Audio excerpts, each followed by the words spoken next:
السلام علیکم ورحمۃ اللہ وبرکاتہ۔ بسم اللہ الرحمن الرحیم۔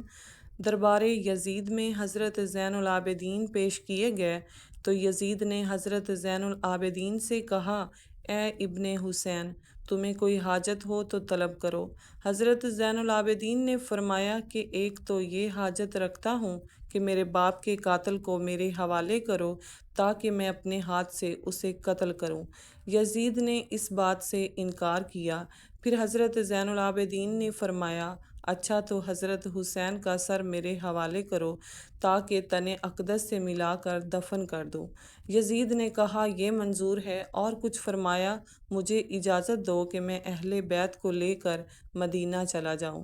یزید نے کہا، یہ بھی منظور ہے، اور کچھ فرمایا، کل جمعہ ہے، مجھے اجازت دو کہ منبر پر جا کر خطبہ پڑھوں۔ یزید نے کہا، یہ خواہش بھی تمہاری پوری کر دی جائے گی اور کل خطبہ بھی پڑھواؤ گے۔ چنانچہ دوسرے روز یزید نے بادل نخواستہ حضرت زین العابدین کو خطبہ پڑھنے کی اجازت دے دی۔ اس روز مسجد میں خلقت کا اس قدر ہجوم تھا کہ کسی کو جگہ نہ ملتی تھی۔ حضرت زین العابدین منبر پر رونق افروز ہوئے اور اول نہایت فصاحت و بلاغت سے حمد و نعت بیان کی۔ پھر فرمایا، جو مجھے جانتا ہو جانے، اور جو نہ جانتا ہو اب جانے کہ میں نور دیدہ محمد صلی اللہ علیہ وآلہ وسلم اور سرور سینہ علی مرتضیٰ رضی اللہ تعالیٰ عنہ اور دلبندہ حضرت فاطمۃ الزہرا رضی اللہ تعالیٰ عنہ اور فرزند حسین ہوں، جنہیں میدان کربلا میں 3 روز بھوکا پیاسا مظلوم شہید کیا گیا۔ یہ سن کر مسجد میں کوہرام مچ گیا۔ اہل دمشق میں شور برپا ہوا۔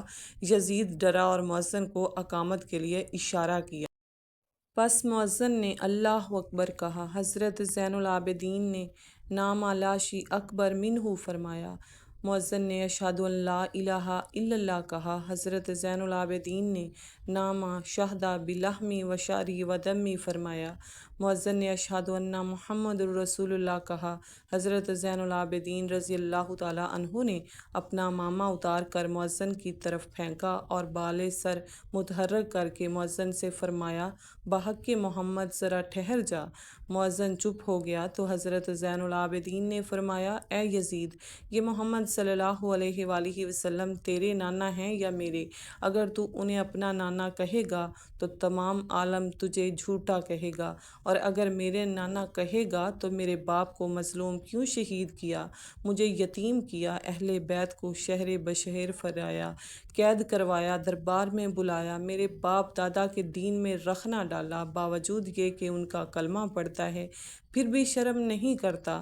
یزید نے مؤذن کو ڈانٹا اور اقامت پوری کرائی، نماز ادا کی، اور پھر لوگوں سے بے چینی دور کرنے کے لیے ایک مجلس عام بلائی اور اس میں سب کے سامنے سرداران کوفہ کو بلا کر سخت برا بھلا کہا، گالیاں دیں، ان کی حرکات پر ناراض ہوا اور خفگی کا اظہار کیا اور کہا، میں تم پر جب راضی ہوتا ہوں کہ تم حسین کو زندہ میرے پاس لاتے، میں ان کی خدمت میں خوش آمد کر لیتا۔ لعنت ہے ابن زیاد پر جس نے یہ کام کیا۔ بعض مورخین نے لکھا ہے کہ یزید نے ابن زیاد کو حضرت حسین کے قتل کا حکم نہ دیا تھا، بلکہ ابن زیاد نے بذات خود یہ کام کیا، اور جب یزید کے سامنے حضرت حسین رضی اللہ تعالیٰ عنہ کا سر لایا گیا تو یزید نے ابن زیاد کو خوب سنائی۔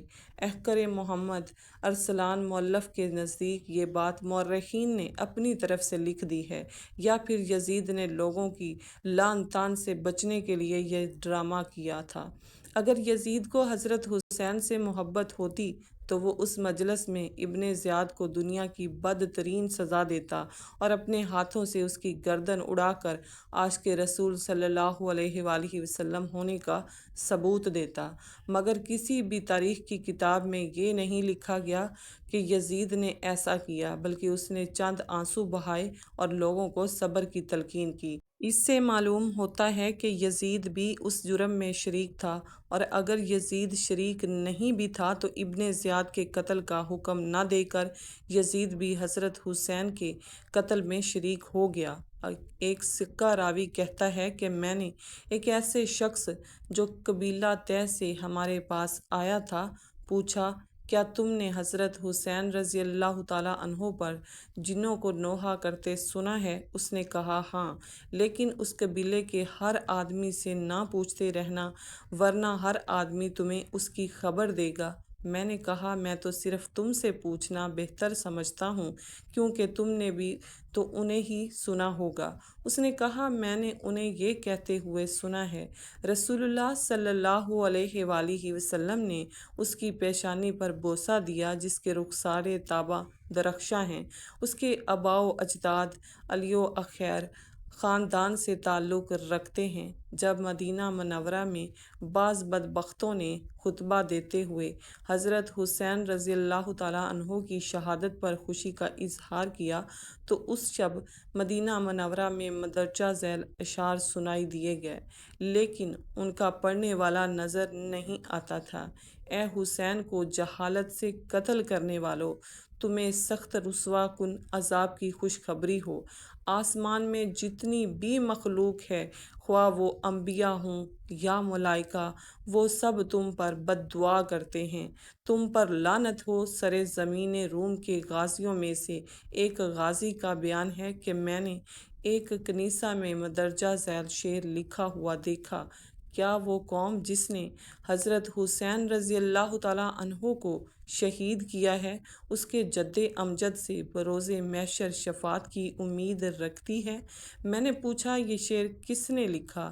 تو کنیسہ والوں نے لا علمی کا اظہار کیا۔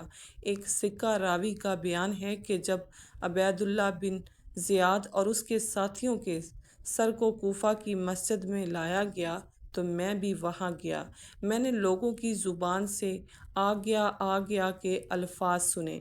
آخر ایک سانپ آیا اور ان کے سروں کے درمیان بیٹھ گیا، پھر عبید اللہ بن زیاد کی ناک میں گھس گیا اور کچھ دیر کے بعد نکل کر چلا گیا، یہاں تک کہ نظروں سے غائب ہو گیا۔ پھر لوگوں نے آ گیا کہنا شروع کر دیا۔ دوسری دفعہ وہی سانپ پھر آ گیا اور جس طرح پہلے گیا تھا اسی طرح اب بھی گیا۔ اہل بیت کے مال سے فائدہ نہ اٹھا سکے۔ شمر بن جوش کو حضرت حسین رضی اللہ تعالیٰ عنہ کے سامان سے کچھ سونا مل گیا تھا، جس میں سے کچھ اس نے اپنی لڑکی کو دے دیا تھا۔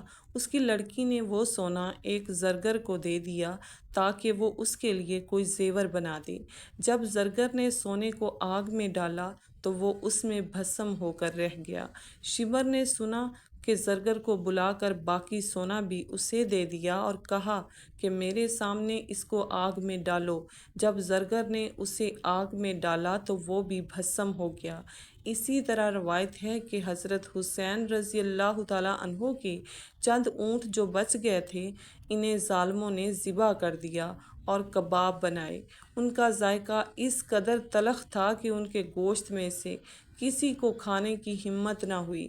میدان کربلا میں یزیدی لشکر کے ایک سپاہی نے حضرت حسین رضی اللہ تعالیٰ عنہ کو اپنی تلوار سے زخمی کر دیا تو حضرت حسین رضی اللہ تعالیٰ عنہ نے سخت تکلیف میں تڑپ کر اس کو بد دعا دی کہ اے میرے اللہ، تو اس شریر کو اپنے عذاب میں گرفتار کر لے۔ ان کی شان حضرت حسین رضی اللہ تعالیٰ عنہ کی دعا بارگاہ الہی میں اسی وقت قبول کر لی گئی، جس کا نتیجہ یہ ظاہر ہوا کہ اس بدبخت کو اس وقت قضائے حاجت کا شدید تقاضا ہوا تو آپ کو چھوڑ کر ایک جھاڑی کی طرف بھاگا۔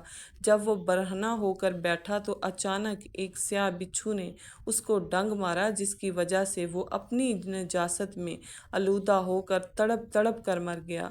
کربلا سے حضرت حسین کا سر مبارک خولی بن یزید لے کر رات کے وقت جب قیصر عمارت میں پہنچا، گورنر ہاؤس تو اس وقت یہ بند ہو چکا تھا، چنانچہ خولی سر مبارک کو لے کر اپنے گھر پہنچا تو اس نے بے ادبی سے سر مبارک کو زمین پر رکھ کر ایک بڑا سا برتن اس پر رکھ دیا۔ خولی کی بیوی نے جب یہ بے ادبی دیکھی تو کہا خدا کی قسم میں تمہارے گھر میں اب نہیں رہوں گی۔ یہ کہہ کر وہ سر انور کے قریب ہی بیٹھ کر روتی رہی۔ جب پھر اس نے آدھی رات کو حضرت حسین کے سر مبارک سے نور کی شعاعیں نکلتی ہوئی دیکھیں۔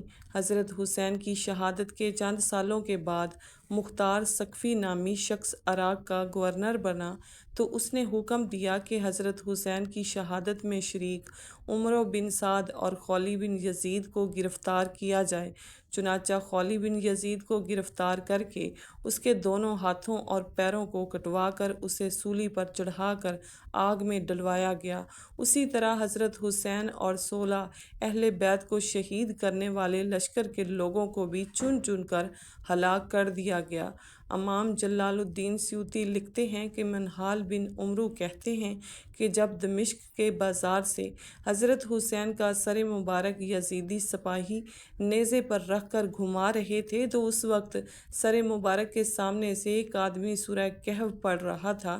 جب وہ اس آیت پر پہنچا کہ غار والے اور جنگل کے کنارے والے ہماری ایک عجیب نشانی تھے، اس وقت حضرت حسین کے سر مبارک سے آواز آئی، اے لوگو، اصحاب کہف کے قتل سے زیادہ عجیب میرا قتل اور پھر کٹے سر کو لے کر پھرانا عجیب ہے۔ علامہ ابن حجر لکھتے ہیں کہ حضرت حسین کے قتل کے بعد ایک پتھر ملا جس پر لکھا ہوا تھا کہ حضرت حسین کو قتل کرنے والے امید رکھتے ہیں کہ روز قیامت ان کے نانا حضور صلی اللہ علیہ وآلہ وسلم کی جماعت پا سکیں گے۔ حضرت حسین کا سر مبارک 2 مختلف جگہوں پر ہونے کی وجہ مورخین نے لکھا کہ دمشق اور مصر دونوں ممالک دعوے دار ہیں کہ ان کے ملک میں حضرت حسین کا سر انور موجود ہے۔ اس کی حقیقت بھی یہ ہو سکتی ہے کہ یزید کے پاس جب کربلا کے میدان سے کٹے ہوئے 17 سر مبارک کیے گئے، جن میں 16 سر مبارک اہل بیت کے تھے اور ایک سر حضرت حسین رضی اللہ تعالیٰ عنہ کا تھا، یہ ہو سکتا ہے اور یقیناً ایسا ہوا ہوگا کہ ان دونوں ممالک میں سے ایک جگہ تو حضرت حسین کا کٹا ہوا سر دفن ہوا ہوگا اور دوسری جگہ اہل بیت میں سے کسی کا سر دفن ہوا ہوگا۔ واللہ اعلم۔ ایک روایت یہ بھی ہے کہ سر انور یزید کے خزانہ ہی میں رہا، جبکہ بنو امیہ کے بادشاہ سلیمان بن عبد المالک کا دور حکومت آیا اور ان کو معلوم ہوا تو انہوں نے سر انور کی زیارت کی سعادت حاصل کی۔ اس وقت سر انور کی مبارک ہڈیاں سفید چاندی کی طرح چمک رہی تھیں۔ انہوں نے خوشبو لگائی اور کفن دے کے مسلمانوں کے قبرستان میں دفن کر دیا۔ اللہ تعالی ہمیں دین کی مکمل سمجھ نصیب فرمائے اور ہمارا خاتمہ ایمان پر فرمائے، آمین۔ ناظرین، کومنٹ باکس میں اللہ تعالیٰ کے 99 ناموں میں سے ایک نام ضرور ٹائپ کیجیے گا۔ شکریہ۔ اللہ حافظ۔